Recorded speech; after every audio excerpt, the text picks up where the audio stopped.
ಕಳೆದ ಕೆಲವು ದಿನಗಳಿಂದ ಬಸ್ರೂರು ಮೂರುಕೈಯಿಂದ ವಿನಾಯಕವರೆಗಿನ ರಾಷ್ಟ್ರೀಯ ಹೆದ್ದಾರಿ 66ರಲ್ಲಿನ ಸರ್ವಿಸ್ ರಸ್ತೆಯ ಮಳೆ ನೀರು ಅವಾಂತರ ನಿವಾರಣೆಗೆ ಮುಂದಾದ ಶಾಸಕ ಹಾಲಾಡಿ ಶ್ರೀನಿವಾಸ ಶೆಟ್ಟಿ ಅವರು ಸೋಮವಾರ ಬೆಳಗ್ಗಿನಿಂದ ತಾವೇ ಖುದ್ದಾಗಿ ನಿಂತು ಪರಿಹಾರ ಕಾಮಗಾರಿಗೆ ಮಾರ್ಗದರ್ಶನ ಮಾಡುತ್ತಿದ್ದಾರೆ. ನಗರದಲ್ಲಿ ಹಾದು ಹೋಗುವ ರಾಷ್ಟ್ರೀಯ ಹೆದ್ದಾರಿ 66ರಲ್ಲಿ ಹಾಗೂ ಸರ್ವಿಸ್ ರಸ್ತೆಗಳ ಅವ್ಯವಸ್ಥೆ ಹಾಗೂ ಅತಾಂತ್ರಿಕ ನಿರ್ವಹಣೆಯಿಂದಾಗಿ ನಗರದ ಸಂಗಮ್ ಜಂಕ್ಷನ್ನಿಂದ ವಿನಾಯಕವರೆಗೆ ಎಲ್ಲೆಂದರಲ್ಲಿ ಮಳೆ ನೀರು ನಿಂತು ಸಮಸ್ಯೆ ಸೃಷ್ಟಿಯಾಗ್ತಾ ಇದೆ. ಈ ಕುರಿತು ಮಾಧ್ಯಮಗಳಲ್ಲಿ ವರದಿ ಪ್ರಕಟವಾಗಿದ್ದವು. ಶಾಸಕರು, ಸಚಿವರು, ಸಂಸದರು ಸ್ಥಳಕ್ಕೆ ಭೇಟಿ ನೀಡಿ ಸಮಸ್ಯೆ ಪರಿಹರಿಸಲು ಅಧಿಕಾರಿಗಳ ಮೂಲಕ ಸಂಬಂಧಿಸಿದವರಿಗೆ ನಿರ್ದೇಶನವನ್ನ ನೀಡಿದರು.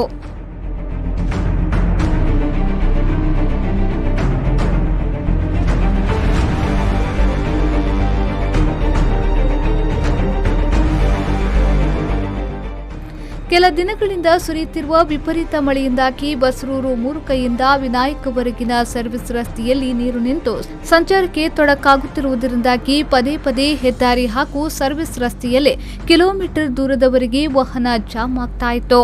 ಇದು ಸ್ಥಳೀಯರ ಆಕ್ರೋಶಕ್ಕೂ ಕಾರಣವಾಗ್ತಾ ಇತ್ತು. ಸೋಮವಾರ ಬೆಳಗ್ಗೆ ಸಮಸ್ಯೆ ನಿವಾರಣೆಗೆ ಖುದ್ದು ಮುಂದಾದ ಶಾಸಕ ಹಾಲಾಡಿ ಶ್ರೀನಿವಾಸ ಶೆಟ್ಟಿಯವರು ನೀರು ನಿಂತು ಸಮಸ್ಯೆಯನ್ನ ಉಂಟು ಮಾಡುತ್ತಿದ್ದ ಪ್ರದೇಶಗಳಲ್ಲಿ ನೀರಿನ ಸುಗಮ ಹರಿಯುವಿಕೆಗೆ ಅಗತ್ಯವಾಗಿರುವ ಕಾಮಗಾರಿಗಳನ್ನು ತಮ್ಮ ಸ್ವಂತ ಖರ್ಚಿನಲ್ಲಿ ಆರಂಭಿಸಿದ್ದಾರೆ. ಜೆಸಿಬಿ ಯಂತ್ರದ ಮೂಲಕ ಮಣ್ಣು ತೆಗೆಸುವ ಕಾರ್ಯ ನಡೆದಿದೆ. ನೀರಿನ ಸುಗಮ ಹರಿಯುವಿಕೆಗೆ ಅಗತ್ಯವಾಗಿರುವ ಪೈಪ್ ಅಳವಡಿಕೆಯ ಕೆಲಸ ನಡೆಯುತ್ತಿದೆ.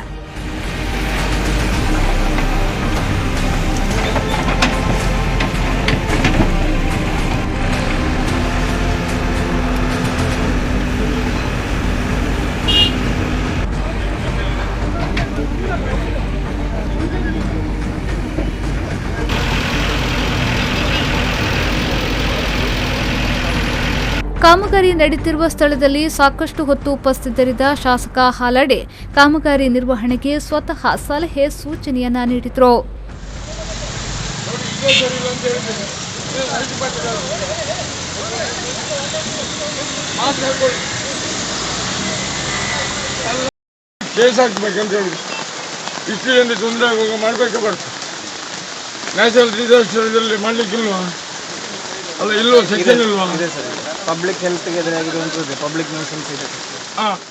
ಈ ವೇಳೆ ಸ್ಥಳದಲ್ಲಿ ಹಾಗೂ ಪರಿಸರದಲ್ಲಿ ಇದ್ದ ಮಾಸ್ಕ್ ಧಾರಣೆ ಮಾಡದೇ ಇದ್ದ ಸಾರ್ವಜನಿಕರಿಗೆ ಮಾಸ್ಕ್ ಧಾರಣೆ ಮಾಡುವಂತೆ ವಿನಂತಿ ಮಾಡಿದ ಶಾಸಕರು ಸ್ವತಃ ಮಾಸ್ಕ್ ನೀಡಿದರು.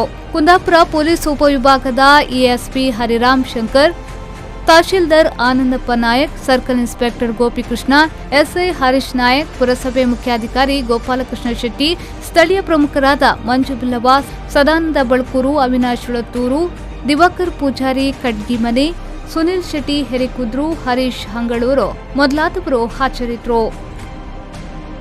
ಶ್ರೀಕಾಂತ್ ಹೆಮ್ಮಾಡಿ, ವಿ4 ನ್ಯೂಸ್ 24/7 ಕುಂದಾಪುರ.